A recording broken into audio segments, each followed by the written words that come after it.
பேசவா? பூவையாய் மலர்ந்தவள் பெண்ணே நீ பேசவா? பூவையே நீ எழுந்து பெண்ணே நீ பேசவா? புதுமைகள் பேசிட அமைந்திட்ட களமிது. பெண்ணே நீ பேசவா? நெஞ்சத்தில் உள்ளதை நேர்கொண்ட எண்ணத்தை அஞ்சாது முன்னின்று பெண்ணே நீ பேசவா? அன்னையாய் தந்தையாய் அகில உலகம் போற்றிடும் தாயவள் பெண்ணே நீ பேசவா? பெண்ணே நீ பேசவா? உள்ள தனைத்திலும் உள்ளொளியாகி ஒளிந்திடும் ஆன்மாவே இங்கு கொள்ளற்கரிய பிரம்மம் என்றே மறை கூவுதல் கேளீரோ என்ற மகாகவி பாரதியாரின் அழகான கவிவரிகளோடு இன்றைய பெண்ணே நீ பேசவா நிகழ்ச்சியில் SCS தொலைக்காட்சி அன்புறவுகளை சந்திப்பதில் மிக்க மகிழ்ச்சி அடைகிறேன். அனைவருக்கும் அன்பு வணக்கம். பெண்ணே நீ பேசவா நிகழ்ச்சிக்கான அனுசரணையை வழங்குபவர்கள் சுவிட்சர்லாந்தில் உங்களை அன்புடன் அழைக்கின்றார்கள் SMTS ஜுவல்லரியின் விதவிதமான தெரிவுகள், மனம் கவரும் வண்ணத்தில் மங்கையர்கள் கழுத்தையும் கையையும் அலங்கரிக்க நல்ல தரமான தங்க நகைகளை பெற்றுக்கொள்ள SMTS ஜுவல்லரி. இன்றைய நிகழ்ச்சியின் சிறப்பு அதிதியாக கலந்து கொள்பவர் சடாச்சர தேவி ராசரத்தினம் என்னும் இயற்பெயர் கொண்ட குந்தவை என எங்கள் அனைவராலும் அறியப்பட்ட எழுத்தாளர் ஆவார். இவர் பேராதனை பல்கலைக்கழக கலை பட்டதாரியாக பின்னர் ஓய்வு பெற்ற ஆசிரியராக தன்னுடைய தொழில்சார் தகமைகளை கொண்டிருக்கின்றார். இவரது முதல் கதை 1963 ஆண்டு ஆனந்த விகடனில் சிறுமை கண்டு பொங்குவாய் என்ற தலைப்பில் வெளிவந்தது. அவரது சிறுகதைகளில் சில ஆங்கிலத்தில் பெயர்க்கப்பட்டிருக்கின்றன, சில கதைகள் அரங்கேற்றுகைக்காக எடுத்து செய்யப்பட்டிருக்கின்றன. அத்துடன் மிக குறைந்த எண்ணிக்கையுடைய கதைகளை எழுதினாலும் இலத்து இலக்கிய போக்கில் எவராலும் தவிர்க்கப்பட முடியாத ஒரு எழுத்தாளராக குந்தவை அவர்களுடைய பெயரை நிலைநிறுத்தி கொண்டிருக்கின்றார். இவர் உலக தமிழ் சிறுகதைகள் அடங்கிய திரைக்கடல் கந்த திரவியம் என்ற தொகுப்பில் இவரது பாதுகை என்ற புகழ்பெற்ற கதை இடம்பெற்றிருக்கிறது.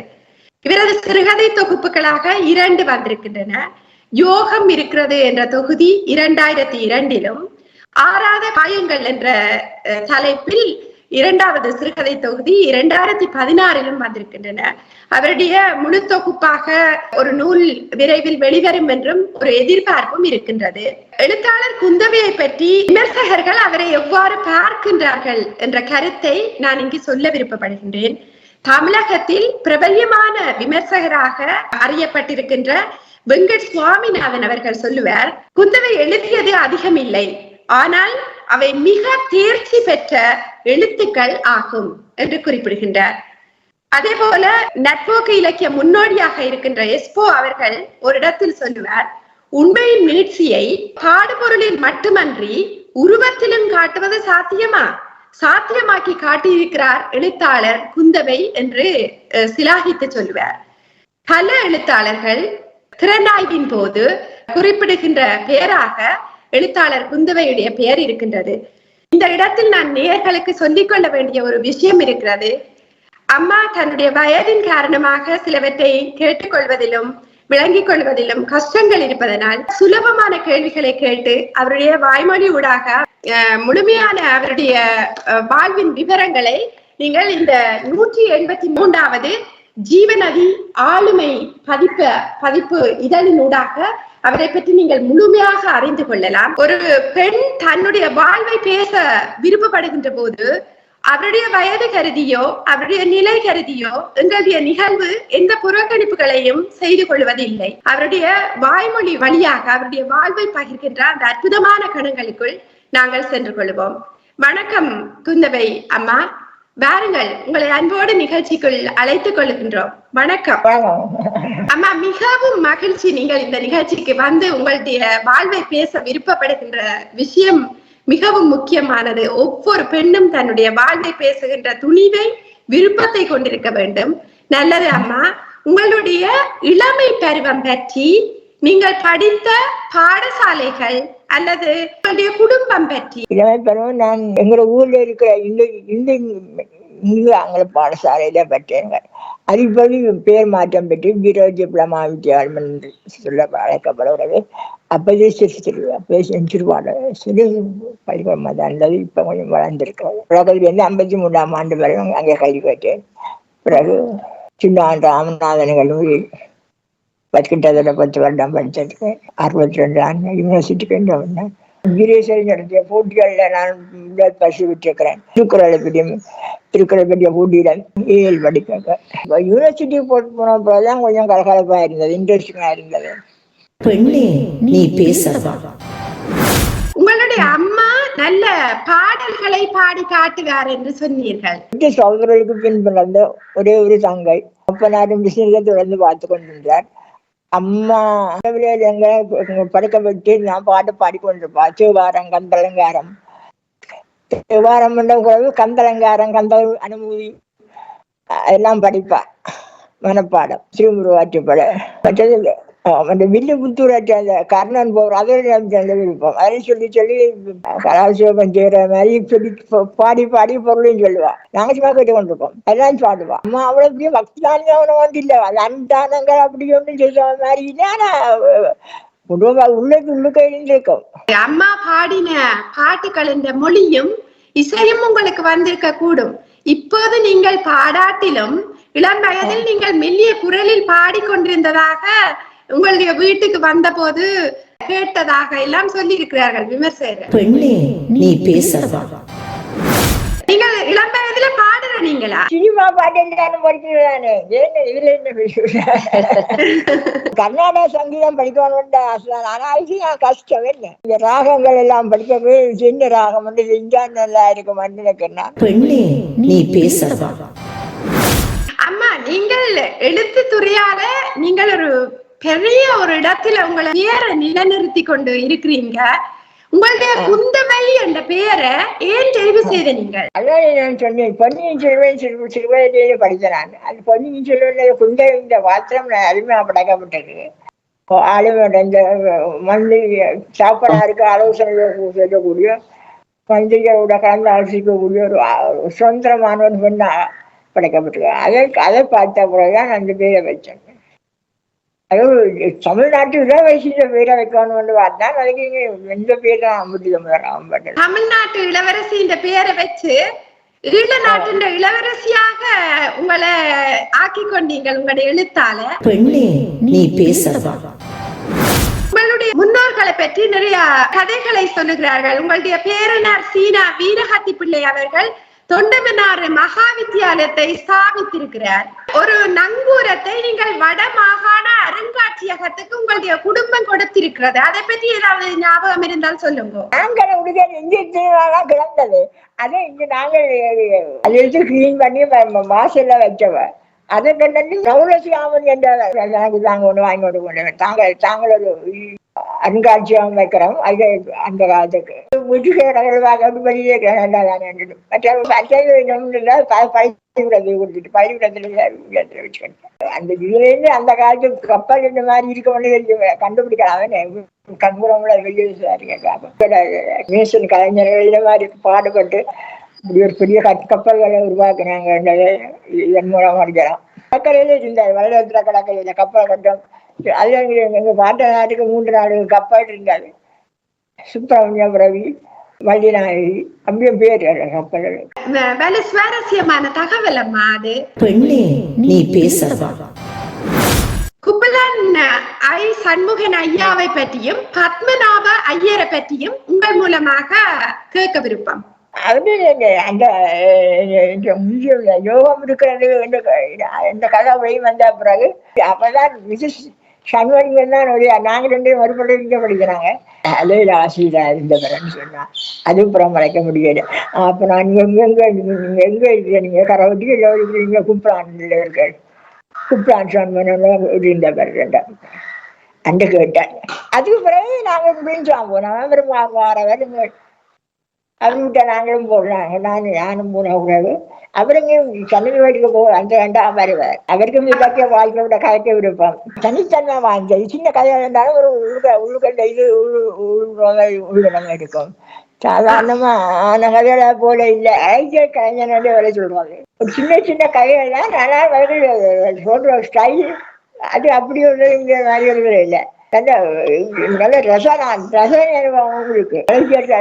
மாதிரி இருக்குன்னு அப்படிங்கத்தான் கூட அனுபவம் இருக்கும். கதையில எல்லாத்தையும் முதல்ல படிச்சு ஊக்கம் அளிச்சேன்னு சொன்னீங்க. ஊக்கம் அளிச்சவரா அப்படின்னு ஊக்கம் அளிச்சவரன்னு பார்த்தா தான் குப்ரான் சண்முகன் தான்.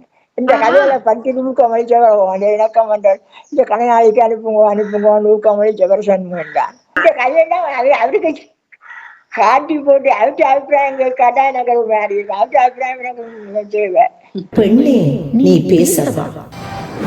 பத்மநாப ஐயாவே எப்படி உங்களுக்கு தெரியும்? அவரோட இலக்கிய தொடர்பு என்ன?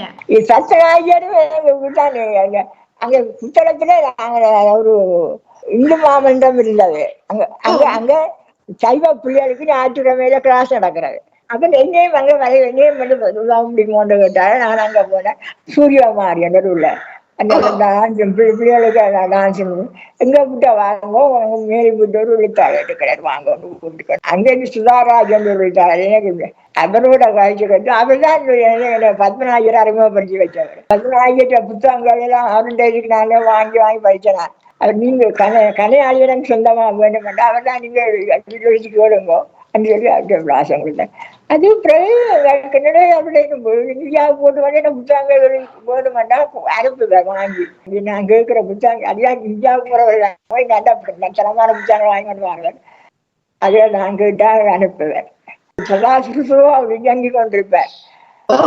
ஒரு படப்பாளி இல்லையா? நான் படப்பாளியே ஊக்கப்படுத்துறவரு ஒரு மீறான குணம் அவர்கிட்ட இருக்கு.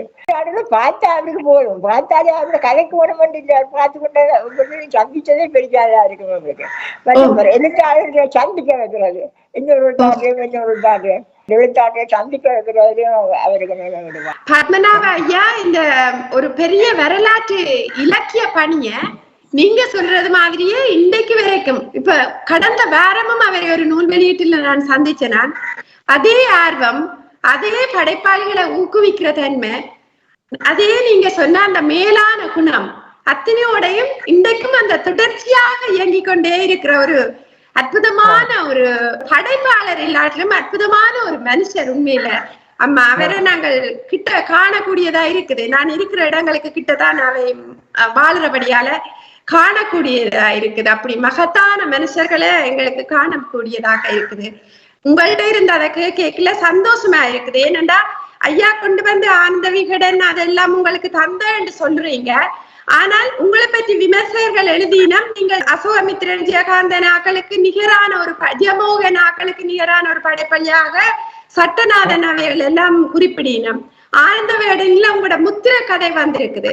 அப்ப இந்த இலக்கியம் ஒரு சுழற்சியாக ஐயா மாதிரியான ஆக்களோட உங்களுடைய இலக்கிய ஊடாட்டம் வந்து எவ்வளவு பெரிய வேலைகளை செய்திருக்கேன்னு நாங்க பாக்கல ஒரு மன மகிழ்ச்சி தர விஷயமாக இருக்குது.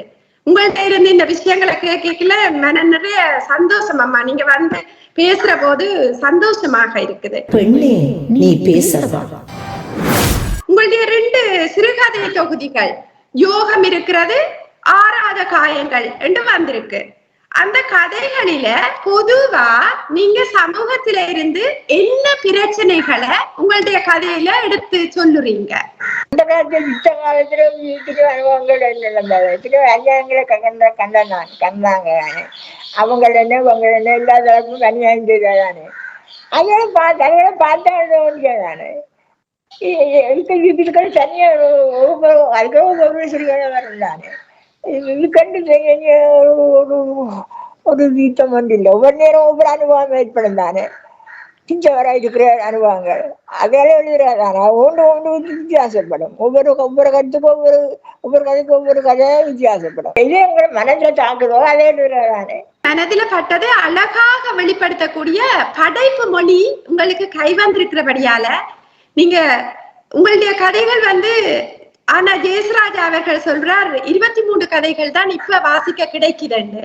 ஆனா உங்களுடைய பெயர் எவ்வளவோ நிலைப்பட்ட பெயராக இருக்குது. அதுக்கு காரணம் உங்களுடைய மனத்துல பட்ட கதைகளை மெய்மையான படைப்பு மொழியில தந்ததாகவும் இருக்கலாம். நல்ல சந்தோஷம். பெண்ணே நீ பேசவா. குறிப்பாக உங்களுடைய பேராதனை பல்கலைக்கழக காலம் உங்களே மாதிரி ஒரு பெரிய எழுத்தாளர்களுடைய அலை உருவாகினதாகவும் அதுபோல பிறகு எப்பவும் நடக்கல என்று சொல்லியும் செங்காலியான் அவர்கள் பதிவு செய்தது நான் பார்த்திருக்கிறேன். உங்களுடைய பேராதனை பல்கலைக்கழக காலத்தை அங்கே போன பொழுது 3 முக்கிய எழுத்தாளர் இருந்தார்கள். நான் சொன்னேன், சிவஜோகநாதன், செங்காலியான், இவரெல்லாம் பிற்காலத்து பிரபலமானவர்கள். செம்பியன் செல்வன் ஒரு வெளியில அந்த 2 பிரிவா பிரிஞ்சாங்க. முற்போக்கு எழுத்தாளர், எதிரணி எழுத்தாளர், 2 பிரிவு இருந்தது. அந்த பிரிவு இங்கே கம்பெசிலும் வந்தது. அதோட 2 பிரிவு வேண்டாம் தெரியாது. அப்புறம் அதோட அங்க தமிழ் துறை பேராசிரியர் இருவர், அவரும் 2 பேரும் முடி மோதி கொண்டிருக்கிறாங்க. அப்ப அதற்கு ஒரு அணியை சங்கம் சார்பாக எடுத்துக்கொண்டாங்க. அப்போ சண்டை தானே இலக்கிய வீரும் வேண்டாங்க. கமிஷனர் அந்த இடத்துல இலக்கிய கூட்டங்களை போடுறோம். இந்த தலைப்பை போட்டு போடுறோம். கலைஞர் இலக்கியம் வேண்டா யாருக்கு, மக்களுக்கா அல்லது கலைக்கா, அப்படி தலைப்புகளை போட்டு 2 பக்கம் ஆகுவானுங்க. அதுக்கு பரராசிங்கம் வந்து அவர் நடுநிலையா இருந்தவர். சபாஜியராஜா அவர் சபாஜியார் அவ்வளவு ஈடுபடல. பரராசிங்கம் வந்து அவரும் நல்ல கதை எழுதுறவர். அணிக்கம் இல்லை, அவர் சனிச்சிருந்தவர். அந்த விளக்கமாக நல்ல இன்ட்ரெஸ்டிங்கான காலம். அந்த காலம் 62, 63, 64 ஒன்று கொண்டு முரண்பட்டு கொண்டுதான் இருந்தார். ஒரு அணியும் மற்ற அணியும். பெண்ணே நீ பேசவா. உங்களுக்கு இந்த ஜீவநதி பதிப்பகத்தில இருந்து இந்த புத்தகம் ஆளுமை சிறப்பிதழ் ஒன்று வந்திருக்குது. நல்ல அற்புதமான விமர்சகர்கள், நல்ல காத்திரமான கட்டுரைகளை உங்களை பற்றி எழுதி தந்திருக்கீங்க. உலகத்தில் உள்ள விருதுகள் இல்லாததையும் பெரிய நல்ல விருது ஏனென்றால் எங்களை போல ஆட்கள் முழுமையாக உங்களை பற்றி அறிவதற்கு பெரிய விமர்சகர்களால எழுதப்பட்ட கட்டுரை இருக்குது. இந்த புத்தகம் உங்களுக்கு விரைக்கு இல்ல, உங்களுக்கு மனநிலை எப்படி சந்தோஷம் இருந்தது? நீங்கள் இந்த ஆளுமை சிறப்பிதழை பற்றி, ஜீவநதியை பற்றி என்ன சொல்ல விருப்பப்படுறீங்க? கவி எனக்கு முன்னும் தெரியாது. சும்மா பேர்லாம் எழுதுவேன். கட்டுரைலாம் நல்ல அருமையான கட்டுரை ஓட்டுகிறாரே மகனில் அவரையும் தாங்கள் வச்சுத்தானே வேணும். யார்கிட்ட கட்டுரை கேட்கலாம் தேடி அவர் அருமையான ஒரு விதமா உருவாக்கி இருக்கிறார். அது உண்மைதான். யார்கிட்ட அந்த விஷயங்களை கேட்கணுமோ அவரவர்கிட்ட கேட்டுத்தான் அந்த கட்டுரைகள் எடுக்கப்பட்டிருக்கு. நல்ல சந்தோஷம். பெண்ணே நீ பேசவா. உங்களுக்கு இப்ப அண்மை காலத்துல யாழ்ப்பாணம் பல்கலைக்கழகத்தில இருந்து கூப்பிட்டு உங்களுக்கு கைலாசபதி அரங்கில வச்சு உங்களுக்கு ஒரு விருது தந்தவை எல்லோ, அதை பத்தி சொல்லுங்க அம்மா. எனக்கு அந்த போக தயக்கம் இருந்ததானே நடக்கணும். இளைஞர்கள் கொஞ்சம் தெரியும் என்ன மாதிரி வரவேற்பு இருக்குமோன்ற பயன்படலாம் போனேன். ஆனா அங்க போனோடனே வீசி வந்து கையை கட்டி மனக்கஞ்சி பண்ண கல்யாணம் தாயோ. அப்புறம் அந்த கூடாதிபதியும் என்ற பேரை கூப்பிட்டு சொன்னார். அதில் கொஞ்சம் விசாரம் வந்துடுது. பிறகு வர முடியாதபடியா கீழாட்டி அந்த அவர் தான் கொண்டு வந்து பொன்னாட பூஜை விட்டு பஸ் தந்தார். அவருக்கு நாம நன்றி கடன் பழகணும். முக்கியமா அந்த தேவையும் இருக்கு. நன்றியை சொல்லிட்டு நல்ல பெருமையான விஷயம். உங்களோட ஒரு பெரிய படைப்பாளுமை என்று சொல்லி ஒரே ஒரு பெண்ணாக நீங்க போய், மற்றது ஆண்கள் தான் வந்திருந்தவைய, நீங்கள் ஒரு பெண் நீங்கள் போய் வாங்கினது எங்களுக்கு எல்லாம் பெண்கள் குலத்துக்கு பெருமை. இல்ல அதே ஒரு பெண்ணுக்கு கொடுக்கணும்ன்றதுக்காக கொடுத்துருக்கிறோம். இல்லம்மா, அப்படி என்ன 3000 பெண்கள் இருக்கிறோம். நீங்கள் வயது வந்து எழுத்தாடுற கௌரவிக்கிறோன்றதான் அப்படி கஷ்டம் செய்யற. பெண்ணே நீ பேசவா. இப்ப உங்களுடைய பொழுதுகள் எப்படி அம்மா போகுது? ஒன்று எழுதுறதுதான். சும்மா கட்டுறங்க யாரும் ஒரு மந்தாருக்கும் கழிச்சு கொண்டிருக்கலாம். சில பேர் தருவாங்க எழுத்தாளர். அப்படி மற்றபடி ஒரு வாசிக்க கொடுத்து இருக்காலும் வாசிச்சு காட்டுறேன். எல்லாரும் பின்னுங்க இருக்கிறோம். பெண்ணே நீ பேசவா. இந்த சிறுகதைகள் உங்களுடைய மனதில ஆராலையும் பாராட்டப்பட்டதால உங்களோட மனத்தில நின்று நினைக்கிற சிறுகதைகள் இது? இலக்கம் வந்த கதையை வருது. அசோகமித்திரனும் பாராட்டினாராம். அதை கேட்டாலும் சந்தோஷமா இல்ல. இலக்கம் அது நல்ல கதை. பெண்ணே நீ பேசவா? உங்களுடைய பெயர்வு என்ற ஒரு கதையை நாடகமா எல்லாம் செய்தது. உங்களுக்கு அந்த பெயர்வு கதை நல்லா பிடிச்சதா? அவக்காட்சி கழகம் பாலேந்திர ஆனந்தராணி லண்டன்ல அவர் நாடகமாக்கினவர். அவக்காட்சி கழகம் இங்கு முந்தியிருந்த ஆனந்தராயா அந்த நாட்காலி வித்தியாசமான நாடகங்கள் எழுதுறவர். ஆனந்தராணியும் அங்க இப்ப லண்டன்ல இருக்கிறோம். எங்களுக்கு பக்கத்துல தானம்மா இருக்கீங்க. பெண்ணே நீ பேசவா? நீங்கள் எங்களுடைய சாதாரணமாக நாங்கள் வாழுற பெண்களுக்கு என்னாலும் உங்களுடைய அந்த வயதை கருதி எங்களுக்கு எல்லாருக்கும் ஒரு அம்மா போல இருக்கிறீங்க. நீங்க ஏதாவது எங்களுக்கு சொல்ல விருப்பப்படுறீங்களா? இளம் பெண்கள் இப்ப போல முன்னேறிட்டாரு. நாங்க கதையிலும் கூட முன்னில் எல்லாரும் ஒரு பிரச்சனை வந்தா சும்மா முடியும் அந்த மாதிரி தானே கதை. ஆனா இப்ப அப்படி இல்லை. கதைன்னா வாழ்க்கையில் ஒரு பகுதி. அந்த மாதிரிதான். அது மாதிரிதான் இளம் பெண்களும் எல்லாம் முன்னோறி கொண்டு வராது. நல்லதானே. பெண்ணே நீ பேசவா? உங்களுக்கு உங்களுடைய பாதுகை கதை நல்ல புகழ் பெற்றது என்று சொல்லப்படுது. அதே நம்ம இந்த தீபச்செல்வன் அந்த காலத்தை இந்த பிரதேசத்தை இருந்துட்டு சண்டை முடிஞ்ச பிறகு அந்த பிரதேசத்தை பார்க்க போனவர். அதான் சொன்னவர் அவர் இந்த கதை. இது நான் பழைய போராளி நண்பரை பார்க்க போனது. காணாமல் போன போராளி இல்லை, காணாமல் போன ஒருவன் இல்லை, இந்த நண்பன் அந்த வீட்டை போனது. வீட்டுல சாய இப்படிலாம் இருக்கிறான். அந்த அதை வச்சுதான் அது நல்ல கதையா. நல்ல கதையம்மா. நல்ல ஆக்கள் எல்லாம் சரியா நல்ல மண்டும் சொல்லி இருக்கீனா. மற்றது அந்த கதை உலக சிறுகதைகள் என்று சொன்ன ஒரு புத்தகத்தில உங்களுடைய கதை வந்திருக்குது. ஓ, சரியான பெருமை தான் எங்களுக்கு. நாங்க அப்படி இப்படி புத்தகங்களை வாசிக்கலதான் அதுல தெரிய வருது எங்களுக்கு. பிறகு நாங்கள் அதுகளை தேடி படிப்போம். பெண்ணே நீ பேசவா? உங்களுக்கு வேற ஏதாவது எங்களுக்கு சொல்லணும் போல இருக்கு? 42வது 42வது. ஓம், யாரெல்லாம் கொண்டு வந்தீங்க? அது நல்ல கேள்வி அம்மா. முதலாவது நிகழ்ச்சியில இருந்து 45வது நிகழ்ச்சி மட்டும் என்னே மாதிரி இன்னும் ஒரு நிகழ்ச்சி தொகுப்பாளர் செய்தவர். அவ தனக்கு தெரிஞ்ச பெண்களை கதைக்க விருப்பப்பட்டு வந்த பெண்கள்கிட்ட அவ கேள்விகளை கேட்டு பதில எடுத்தவர். 45வதுக்கு பிறகு நான் தொடங்கி இப்ப நடத்தி கொண்டு வாரேன். நான் பெண்ணே நீ பேசவா? பெண்ணே நீ பேசவா இந்த நிகழ்ச்சி சமூகத்துக்கு என்ன மாதிரி நன்மைகளை கொடுக்கும் என்று நீங்கள் நினைக்கிறீங்க? ஆண்பன் சமத்துவம் பாலின கணக்கு சமத்துவம் சொல்லிடந்தான். ஆனா வெளியில பெண்கள் பெண்கள் கூட ஒடுக்கப்பட்டுதானே இருக்கு. ஆம்பளை பொம்பளை வேண்டாம் முப்படையாள கருத்து இல்லாத ஆம்பளை சாதாரணமா இருக்கு. அப்படி அந்த நீங்க எப்படி பெண்கள் ஒடுக்கப்பட்ட பெண்கள் வேலை வெளிக்கொண்டு வர்றது நல்லதுதான். நல்ல முயற்சி, பாராட்டு. வெளிக்கொண்டு நம்ம சமுதாயத்து இந்த ஆக்கலாம் இப்ப மூடி நீங்க செயல்படுறீங்க. ஒடுக்கப்பட்ட பெண்கள் குரலற்ற பெண்கள் குரலாக நீங்க இருக்கிறீங்க. அது நல்லது, பாராட்டு. நல்லது அம்மா. இந்த தளத்துல வந்து தங்களுடைய வாழ்வை கதைக்கிற போது வேற ஆக்களும் அதை பத்தி நல்ல விருப்பமா அதை கேட்பினம். சில மாற்றங்கள் நடக்கலாம் சமூகத்தில் என்ற விருப்பத்துலதான் நாங்க இதை செய்து வாரோம். மற்றது நீங்கள் இந்த நிகழ்ச்சிக்கு வந்து கலந்து கொண்டதுல சரியான சந்தோஷம் அம்மா. உங்களுக்கு உதவி செய்யறதுக்கு 2 பேர் உதவி செய்யணும் இல்ல, அவர்களுக்கு நாங்கள் நன்றி சொல்லுறோம். நீங்க அவன் பேரை சொல்லுங்க. மலர் இருந்தா நான் கூப்பிடுறேன். முன்கூட்டு பிள்ளை இந்த பிள்ளைதான் உங்களுக்கு கைப்படுத்த எல்லா நேரம் இந்த பிள்ளைதான் வந்து என்ன பார்க்க. சாலியோட மலர் உங்களுக்கு ஸ்கைப் உதவிக்கு மற்றது கேள்விகளை உங்களுக்கு சில நேரத்துல சொல்றதுக்கு விளக்கமாக எல்லாம் உதவி செய்த மலர், ஷாலினி 2 பேருக்கும் எங்களுடைய தொலைக்காட்சி நிறுவனத்திலிருந்தும் நாங்கள் நன்றி சொல்லிக் கொள்றோம் அம்மா.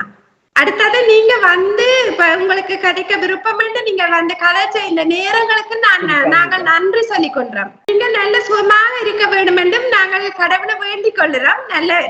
நல்ல பெருமையானவர். நீங்க நிறைய பெருமிதம் இருக்குது உங்களுடைய வாழ்வில. நீங்கள் வந்து இந்த நிகழ்ச்சியில கலந்து கொண்டதுக்கும் எங்களோட மனம் நிறைஞ்ச சந்தோஷத்தை சொல்லிக் கொள்ளுறோம். பெண் எழுத்தாளராக, ஒரு ஆசிரியராக இந்த சமூகத்துக்கு ஒரு பெரிய நல்ல சேவைகளை செய்திருக்கிறீங்க. அதோட சேவைகளை செய்தாலும் அத நிறைய பேர் நிறைய விமர்சகர்களால புகழ்ந்து ஏத்தப்படுற ஒரு இடத்துல நீங்க இருக்கிறீங்க. அந்த சந்தோஷம் எல்லாம் உங்களுக்கு எப்பவும் மனத்துல இருக்க வேணும். நன்றி சொல்லிக்கொண்டு நாங்கள் இந்த நிகழ்ச்சியில இருந்து விட பெற்றுக் கொள்ள போறோம். நன்றி. மற்றது இந்த முயற்சியை பாராட்டக்கூடியது. அதை நீங்க தொடர்ந்து செய்யுங்க. பெண்கள் இந்த உடலான பெண்கள் இந்த உடலை வெளிக்கொண்டு அதை நீங்க தொடர்ந்து செய்யுங்க. அது உங்களுக்கு சுகமா வேண்டாம். தொடர்ந்து செய்யுங்க. அதால நம்ம இத்தனை போயிட்டா எல்லாத்தையும் வெளிக்கொணரலாம். அதான் சந்தோஷம் அம்மா. உங்களுடைய செய்திக்கும் வாழ்த்துக்களுக்கும் உங்களோட ஊக்குவிப்புக்கும் நிறைய நன்றி. இந்த நிகழ்ச்சியை போலவே அடுத்த நிகழ்ச்சியில் இன்னும் ஒரு மகத்தான ஆளுமையோடு உங்களை சந்திக்கும் வரை நன்றி கூறி விடைபெற்றுக் கொள்கிறேன். நன்றி, வணக்கம். நன்றி, வணக்கம். பெண்ணே நீ பேசவா நிகழ்ச்சிக்கான அனுசரணையை வழங்கியவர்கள் சுவிட்சர்லாந்தில் உங்களை அன்புடன் அழைக்கின்றார்கள் SMTS ஜுவல்லரியின் விதவிதமான தெரிவுகள்.